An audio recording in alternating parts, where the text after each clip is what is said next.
আমাকেও ধরেছিল।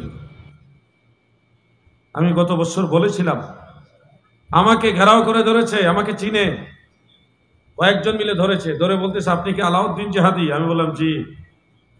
এগুলি বাঙালি, ওখানে শেখের চাকরি করে টাকার বিনিময়ে। আমি বললাম জি। কয় আপনি যে মোনাজাত করলেন কবরের কাছে, এটা কি ঠিক হলো?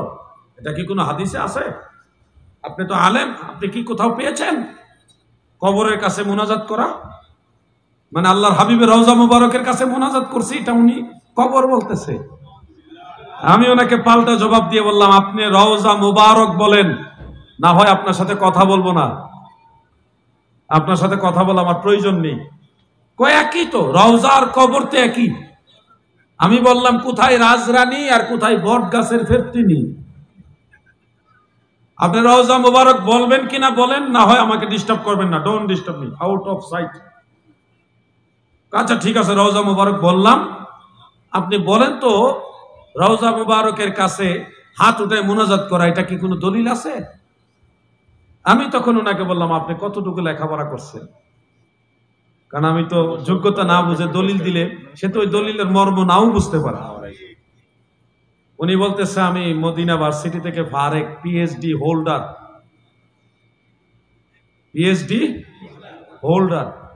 আমি বললাম আপনি অনেক বড় আলেম, আপনি কি মুসলিম শরীফ পড়ছেন না?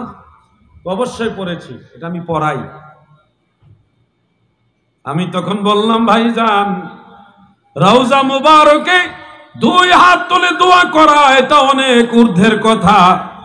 সাধারণ মুমিন মুসলমানদের কবরের কাছে দোয়া করা, দুই হাত তুলে দোয়া করা রাহমাতুল লিল আলামিনের সুন্নাত। সুবহানাল্লাহ।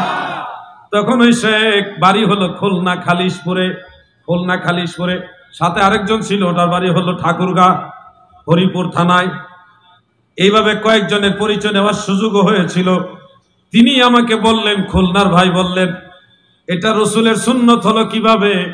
আমি ওনাকে বললাম ভাইজান সহিহ মুসলিমের দিকে আপনি নজর করেন, আম্মা জান আয়েশা সিদ্দিকা রাদিয়াল্লাহু তাআলা আনহা তিনি বর্ণনা করেন প্রতিদিন গভীর রাত্রে আমার দয়াল নবীজি হুজরা মুবারক থেকে চুপি চুপি বের হতেন। আম্মা জান আয়েশা বলে আমিও নবীজির পিছে পিছে বের হতাম, নবীজি কোথায় যায় এটা দেখার জন্য। পিছে পিছে বের হয়ে দেখি আমার দয়াল নবীজি খালানা আলাইহি, নবীজির কদম মুবারক থেকে জুতা মুবারক গুলি খুলে ফেললেন। দয়াল নবী খালি পায়ে হুজরা মুবারক থেকে বের হলেন। ওই মদিনার শায়েখকে আমি বললাম ভাইজান দিনের নবী খালি পায়ে হেঁটে হেঁটে ওই যে জান্নাতুল বাকি কবরস্থানের কিনারে গিয়ে দাঁড়াতেন। রাফা ইয়াদাইহি সালাসা মাররাতান, আমার নবী একবার দুইবার না কবরস্থানে তিনবার হাত উঠায়া দোয়া করতেন। এই হাদিস বলার পরে মদিনার সেই শেখ তিনি আমাকে আস্তে সরে নরম একটা আওয়াজ দিয়ে বললেন বহুদিন আগে পরিচিত, এখন সেটা খেয়াল নেই। আমি তর্কে না জড়িয়ে শুধু বললাম খেয়াল করা উচিত।